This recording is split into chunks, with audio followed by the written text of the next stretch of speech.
आपल्या शहरातील, जिल्ह्यातील आणि राज्यातील ताज्या बातम्या पाहण्यासाठी TV7 न्यूज चॅनल सबस्क्राइब करा आणि बेल आयकॉनवर क्लिक करा.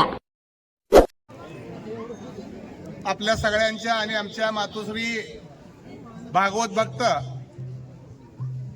शारदा देवी उर्फ आपल्या सगळ्यांच्या काकी यांच्या 84व्या जयंतीच्या निमित्तानं आणि सांगोला तालुक्याची अखंडपणानं ज्यांनी सेवा केली, ज्या सांगोला तालुक्यानं ज्यांना 1972 साली जनतेनं या दुष्काळी सांगोला तालुक्याला सुजलाम सुफलाम करण्यासाठी आमदार केलं, त्याचबरोबर आमच्या थोरल्या काकी शकुंतलाताई या तिन्ही मातापित्याचं स्मारक आपल्या जनतेच्या चरणी अर्पण करावं आणि यांची प्रेरणा संबंध आमच्या कुटुंबासह पाहुणे नातेवाईक पाहुणे मंडळी या तालुक्यातील या जिल्ह्यातील महाराष्ट्रातील आमच्या कुटुंबावर प्रेम करणारी सगळी मंडळी काकीने आपल्या हयातभर गोर गरीब दीन दलित मागासवर्गीय पै पाहुणे असतील या सगळ्यांना कधी जात पात धर्म न बघता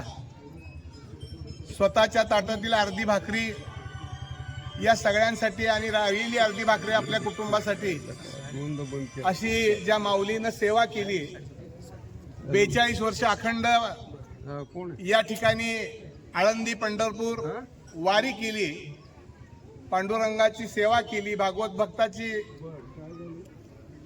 सेवा केली, अशा या माऊलीसाठी आपण काहीतरी करावं. ज्या मातेनं आपल्याला हे जग दाखवलेलं आहे, ज्या मातापित्यानं, त्या मातापित्यासाठी आपलंही काही ऋण लागतं. म्हणून माझे मोठे बंधू दादा चारुताई, जयाताई, मी आणि आपल्या सगळ्यांच्या आशीर्वादानं या ठिकाणी स्मारकाची सुरुवात केली. माझे सहकारी बाळासाहेब एरंडे या ठिकाणी उपस्थित आहेत. त्यांनी ही प्रेरणा मला दिली, त्यांनी स्वतः सुरुवात केली आणि मग आमच्या कुटुंबानं या सगळ्या स्मारकाची सुरुवात केली. हे आता आज काकींच्या जन्मदिनाच्या निमित्तानं आज शुभारंभ केलेला आहे.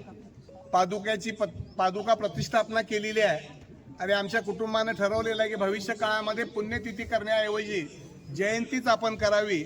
मरणाच्या दिवसापेक्षा जन्माचा दिवस हा चांगला असतो असं आमचं मत आहे आमच्या कुटुंबाचं. आणि येणाऱ्या 14 तारखेला सुद्धा काकांची जयंती याच ठिकाणी आम्ही साजरी करणार आहोत. आणि दरवर्षी या तिन्ही जयंत्या साजऱ्या करत असताना समाजाचं ऋण आहे, ते ऋण फेडण्याचा आयुष्यभर सातत्याने येणाऱ्या सगळ्या पिढ्यानपिढ्याचा आम्ही प्रयत्न करणार आहोत.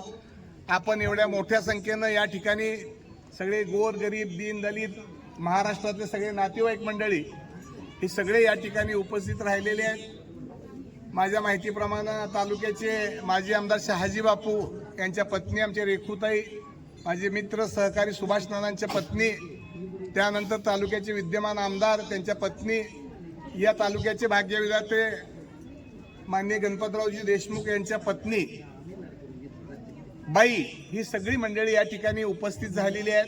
आपणही मोठ्या संख्येनं या ठिकाणी उपस्थित झालेला आहात. अशीच पांडुरंगाची, ज्ञानेश्वर माऊलीची आणि आई वडिलाची सेवा करण्यातच आमच्या चारी भावंडाचं, त्यांच्या नंतरच्या पिढीचं आणि आज पंतूंच्या हस्ते सगळं काकींच्या 11 आणि 2 13 पंतूंच्या हस्ते या ठिकाणी याचा शुभारंभ केलेला आहे. जेवढं काय करता येईल तेवढं भविष्यात समाजासाठी करण्याचा आम्ही भावंड प्रयत्न करू, एवढंच या निमित्तानं सांगतो.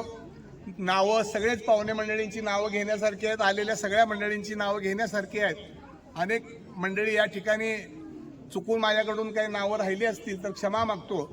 आपण सगळेजण आलात, असंच प्रेम आमच्या कुटुंबावर भविष्य काळातही राहावं आणि अखंड हा हरिनाम सप्ताह ज्ञानेश्वराची पांडुरंगाची सेवा करण्याची ताकद आपल्या आशीर्वादानं परमेश्वरानं आमच्यामध्ये द्यावी, एवढीच या ठिकाणी मनोभावे प्रार्थना करतो. या ठिकाणी काही भजनी मंडळी आलेली आहेत, आमचे बंडगर महाराज आहेत, ज्यांनी सगळं कष्ट घेतलेलं आहे या स्मारकासाठी. ती नावं आज भरपूर घेण्यासारखी आहे आणि याचा लोकार्पण सोहळा सुद्धा मोठा या राज्याचे आजी माजी मुख्यमंत्री नेते मंडळींच्या हस्ते घेणार आहे. त्याही कार्यक्रमाला आपल्याला निमंत्रण देतो. 14 तारखेला काकांच्या जयंतीला सुद्धा या ठिकाणी समाधी दर्शन सोहळा आणि कीर्तन असा कार्यक्रम 14ला आयोजित केलेला आहे.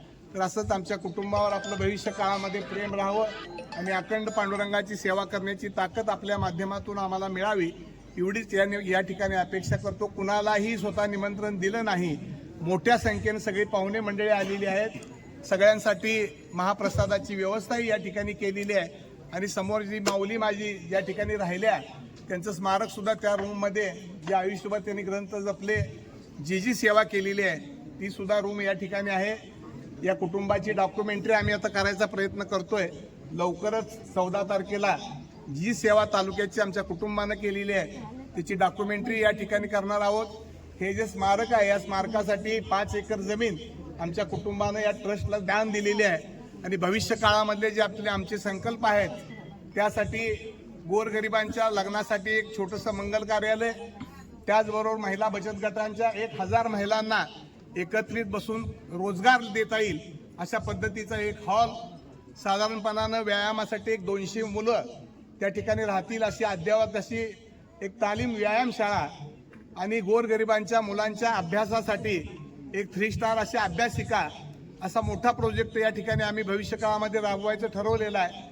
मला असं वाटतं पांडुरंगाच्या आशीर्वादानं हे सगळं पूर्ण होईल आणि आमची सेवा पिढ्यानपिढ्या या तालुक्यातल्या आलेल्या सगळ्या मंडळींच्या आशीर्वादानं पूर्ण होईल अशी अपेक्षा पांडुरंगाच्या चरणी करतो. फार वेळ घेणार नाही. महाप्रसादाची व्यवस्था केलेली आहे. मी सगळ्यांना विनंती करेन की आलेल्या महिला मंडळी, भजनी मंडळ थोडंसं तिथं आपण सगळ्यांनी सोयीनं आणि आलेल्या मंडळींनी आणि त्या आज या ठिकाणी एक 2 छोटेसे सत्कार ठेवलेले आहेत. माझ्या आईची लहानपणाची एक मैत्रीण जी इटकीमध्ये एका झोपडीमध्ये राहते त्या माऊलीचा एक सत्कार ठेवलेला आहे आणि अजून आमच्या अक्कानी गीता पाठ आमच्यातले काय नाव आपलं रजनी आमले ज्या माऊलीला अक्कानी भजन म्हणायला सुरुवात केली, गीता पाठांतर केलं, त्या माऊलीला गोल्ड मेडल मिळालेलं आहे.